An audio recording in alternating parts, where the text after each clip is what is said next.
ఓం మహాగణాధిపతయే నమః. ఓం గురుభ్యో నమః. ఓం శ్రీమాత్రే నమః. పరమేశ్వర స్వరూపమైనటువంటి జ్యోతిష, వాస్తు మరియు ఇతర అనేకమైనటువంటి శాస్త్రములను మనకు అందించినటువంటి మహర్షులకి నమస్కారం. హయగ్రీవ హయగ్రీవ హయగ్రీవేతి యోపదేత్ తస్య నిస్సరతే వాణీ జన్హుకన్యా ప్రవాహవత్. అరుణాం కరుణాతరంగితాక్షీం ధృతపాశాంకుశపుష్పబాణచాపాం అనిమాదిభిరావృతాం మయూకైః అహమిత్యేవ విభావయే భవానీ. శ్రీమాత్రే నమః. ప్రేక్షకులకి ఆ లలితాంబిక అమ్మవారి యొక్క అనుగ్రహం పరిపూర్ణంగా కలగాలని మనస్ఫూర్తిగా కోరుకుంటూ మనం ఈరోజు చెప్పుకోబోయేటువంటి టాపిక్ ఏదైతే ఉందో, చాలా మందికి జాబ్ సంబంధించిన విషయాల్లో చాలా ఇబ్బందులు జరుగుతున్నాయి. అందులో ప్రధానంగా ఇప్పుడు విదేశాల్లో ఉండేటువంటి వారికి అక్కడ జాబ్స్ పోవడము, మరలా ఇండియాకు వచ్చి ఇంకోటి ఏదైనా జాబ్ వెతుక్కోవాలనుకోవడం, లేదా అక్కడే ఏదైనా జాబ్స్ వెతుక్కోవాలనుకునేటువంటి వారికి ఒక్కొక్క లగ్నానికి పలానా గ్రహ ఆరాధన లేదా పలానా దానం ఇవ్వడం ద్వారా జాబ్ సంబంధించిన విషయంలో బాగుంటుంది. అంటే కొత్త జాబ్స్ రావడము, జాబ్లో ఇంప్రూవ్మెంట్స్ జరుగుతూ ఉంటాయి. మరి ఏ లగ్నాల వారికి ఏ దానం ఇవ్వాలి, ఏ మంత్రం చదువుకోవాలి, ఏ గ్రహ ఆరాధన చేసుకోవాలి, అదేవిధంగా అస్సలు డేట్ ఆఫ్ బర్త్ లేని వారికి కూడా ఏం చేయాలి అనేటువంటి విషయాలు ఇప్పుడు మనం తెలుసుకుందాం. అయితే ఈ విషయాలు చెప్తుంది నేనైనప్పటికీ కూడా చెప్పిస్తుంది సాక్షాత్ లలిత అమ్మవారిగా భావిస్తూ ఒక్కొక్క లగ్నం గురించి తెలుసుకుందాం. జాబ్ ఎవరికైనా పోయింది లేదా కొత్త జాబ్ రావాలి అంటే వాళ్ళ పర్సనల్ చార్ట్లో ఫస్ట్ ఆఫ్ ఆల్ జాబ్ వచ్చేటువంటి యోగం నడుస్తూ ఉంటుంది, లేదా జాబ్ పోయే యోగం నడుస్తూ ఉంటుంది. అయితే అది కాకుండా మనం ఫ్రీ వీల్ అంటుంటాం. అంటే మన ప్రయత్నం చేస్తూ జాబ్ను సంపాదించడము, జాబ్కి వెళ్ళిపోయేటువంటి స్థితిలో ఉన్నప్పుడు ఇంకో జాబ్లో ఎంటర్ అవ్వడం కానీ, అసలు అది ఆస్ట్రాలజికల్ పరంగా ఒక్కొక్క లగ్నానికి ఏమిటి అని చూసుకున్నట్లయితే మేషలగ్నం వారికి చూసుకుందాం. మేషలగ్నంలో జన్మించాము, సరే లగ్నం అనేటువంటి తెలియదు మీకు, కేవలం రాశి మాత్రమే తెలుసు అనుకుంటే సెకండ్ ఆప్షన్లో తీసుకెళ్ళచ్చు. మీరు అసలు మీకు దగ్గరలో నవగ్రహాలు ఉన్నాయనుకోండి, మీరు ఏం చేస్తారంటే, ఒకవేళ నవగ్రహాలు ఉంటే ఏంటి లేకపోతే ఏంటి కూడా చెప్తాను. నవగ్రహ టెంపుల్స్ బయట దేశాల్లో ఉంటే అంత ఈజీ కాదు వెళ్ళడం. మొట్టమొదటిగా మీరు చేయవలసినటువంటి మంత్రం ఒకటి ఉంటుంది. అదేమిటి అంటే, మీకు జాబ్ రావాలి, సో ఫైనాన్షియల్గా బాగా గ్రోత్ రావాలి అని అనుకునేటువంటి వారు జాబ్కి మీరు నవగ్రహాలలో శుక్ర బుధ గ్రహాల దగ్గర దీపారాధన చేయండి. అదేవిధంగా ఓం నమో నారాయణాయ, ఓం శ్రీమాత్రే నమః అని ఒకసారి ఇది కలుపుతూ చేస్తూ ఉండండి. అలాగే మరొక విషయం ఏంటంటే, ఇక్కడ శనగలు దానంగా ఇవ్వండి. శనగలు కనుక ఎంత దానంగా ఇస్తూ ఉంటే అంత ఖచ్చితంగా మీకు జాబ్ సంబంధించినటువంటి విషయంలో మీకు గ్రోత్ అనేటువంటిది పెరుగుతూ ఉంటుంది. అదేవిధంగా ఇది జనరల్గా అంటే ఈ లగ్నంలో పుట్టినట్లయితే అనేటువంటిది. అలా కాకుండా మీ పర్సనల్ చార్ట్ అంటే మీరు జన్మించినప్పుడు ఉన్నటువంటి మీ జన్మజాత చక్రం ఉంటుంది, అందులో పర్టికులర్గా మీ మేషలగ్నానికి 10th లార్డ్ శని అయినప్పటికీ కూడా, అంటే దశమానికి కారకుడు ఎవరు? శని. ఉద్యోగానికి వాటికి కారకుడు, వ్యాపారానికి కూడా శని అవుతాడు మీకు. కాకపోతే బుధుడిని కూడా తీసుకుంటాం అక్కడ, వ్యాపార కారకుడు కాబట్టి. ఆ శని ఏ గ్రహాలతో కలిసి ఉందో ఆ గ్రహాలు స్ట్రాంగ్గా ఉన్నాయా, వీక్గా ఉన్నాయా అనే దాన్ని బట్టి మీ యొక్క జాబ్ సంబంధించినటువంటి ప్రోగ్రెస్ అనేటువంటిది ఉంటుంది.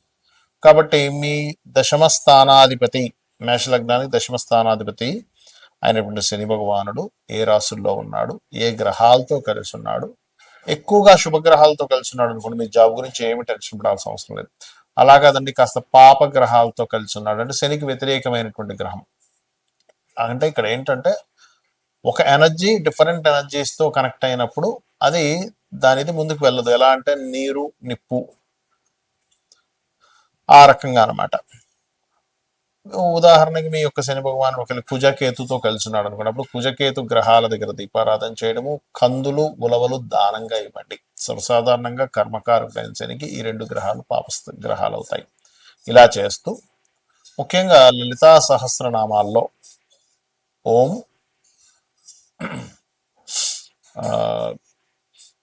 శ్రీమాత, శ్రీ మహారాజ్ని, శ్రీమత్ సింహాసనేశ్వరయ్యే నమః అని చెప్పి చేసుకోండి. లేదంటే ఆల్రెడీ జాబ్ చేస్తున్నాను కాబట్టి జాబ్లో ఇంప్రూవ్ కావాలనుకుంటున్నాను అనుకునేటువంటి వారు ఓం మాణిక్య మకుటాకార జానుద్వై విరాజితాయై నమః అనే నామస్మరణ చేయండి, అన్ని విధాల బాగుంటుంది. కొంతమందికి జాబ్ సంబంధించినటువంటి యోగాలు ఉండవు, వ్యాపార సంబంధించిన యోగాలు ఉంటాయి. దాన్ని ఎలా కనుక్కోవాలి? ఈ జన్మజాతకంలో చూసుకున్నట్లయితే మీ యొక్క జన్మజాతకంలో బుధగ్రహం బాగుంది, లేదా 2వ అధిపతి మంచి ధనయోగాల్లో ఉన్నాడు అన్నప్పుడు మీకు వ్యాపారపరమైనటువంటి యోగాలు బాగున్నాయని అర్థం. అదేవిధంగా లాభాధిపతి బాగున్నాడు. ప్రతి లగ్నానికి లాభాధిపతిని ఒకరు ఉంటారు. అంటే 11th లార్డ్ మీ లగ్నం నుంచి 11వ అధిపతి, 12 భావాలు కదా మనకి.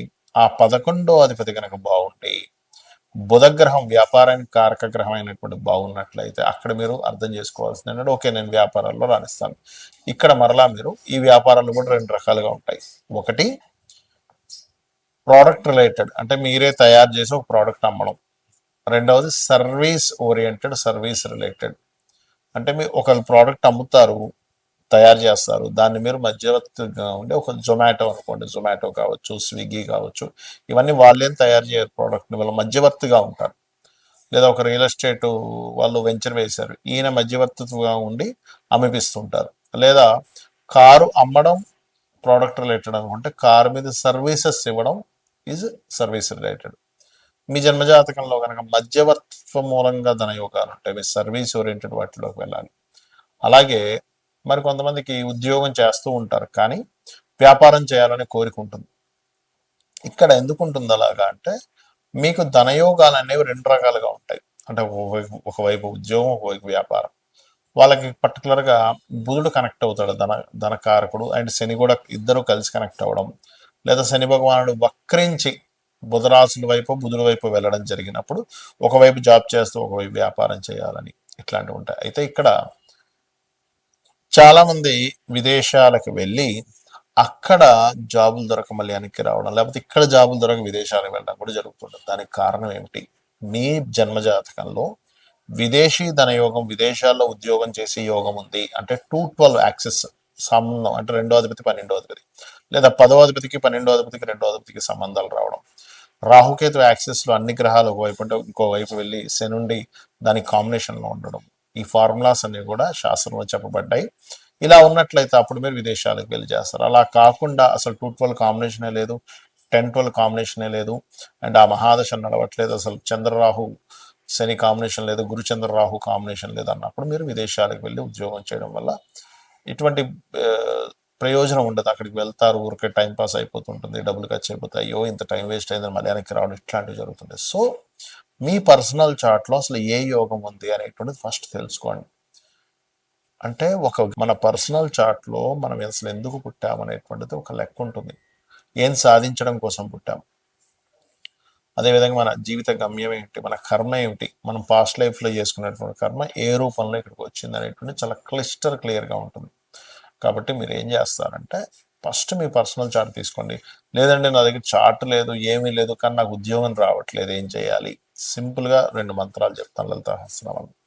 వాటిని భక్తి శ్రద్ధలతో మీరు కనుక చేయగలిగితే 100% మీకు ఉద్యోగం వచ్చి తీరుతుంది. అందులో ఎటువంటి సందేహం లేదు. అందులో మొదటిది ఓం శ్రీమాత శ్రీ మహారాజ్ని శ్రీమత్ సింహాసనేశ్వరియే నమః. ఇంకోటి కూడా ఉంది, అది జాబ్లో ఇంప్రూవ్మెంట్స్ కూడా పనికి వస్తుంది. అది ఓం మాణిక్య మకుటాకార జానుద్వై విరాజితాయే నమః. అలా కాదండి, నాకు జాబ్ ఉంది కానీ జస్ట్ ఫైనాన్షియల్ పరమైనటువంటి ఇబ్బందులే నాకు ఎక్కువగా ఎదుర్కొంటున్నాను, నాకు ధనం రావడం కోసం చెప్పండి, నేను జాబ్ చేస్తున్నాను, 1,00,000 రూపాయలు సంపాదిస్తున్నా కానీ వచ్చిన వారం రోజులు డబ్బులన్నీ అయిపోతాయి, నా పరిస్థితి ఏమో, అన్నన్ని ఖర్చులు ఉన్నాయి, ఇంకొంచెం ఇన్కమ్స్ పెరగాలి అనుకునేటువంటి వారు ఓం సంపత్కరీ సమారూఢ సింధుర వ్రజ సేవితాయే నమః చేసుకోండి. లేదు నేను బిజినెస్లోనే ఎదగాలనుకుంటున్నాను, నాకు బిజినెస్ కోసం ఏముంది లలితా సహస్రనామాల్లో అంటే ఓం ఇంద్రగోప పరిక్షిప్త స్మరతూనా భజంగికాయై నమః అని నామస్మరణ చేయండి. ఖచ్చితంగా మీకు అమ్మవారి అనుగ్రహంతో మీరు పడుతున్నటువంటి కష్టానికి, మీరు ఏదైతే ఎఫర్ట్స్ పెడుతుంటారో, ఏదైతే కష్టపడుతుంటారో ఆ కష్టానికి ఫలితం అనేటువంటిది రావడం జరుగుతుంది. కాకపోతే ఎవరైనా అసలు జాబ్స్లో ఎక్కువ ఇబ్బంది పడుతున్నారు అన్నప్పుడు ఇంట్లో దక్షిణ దిశ అంటే సౌత్ ఉంటుంది చూసారా, సౌత్లో గనక, సౌత్ అనేటువంటిది ఏంటంటే అది ఉద్యోగాన్ని మనకి పెంచేటువంటి స్థానాల్లో ఒక స్థానం సౌత్ అనేది.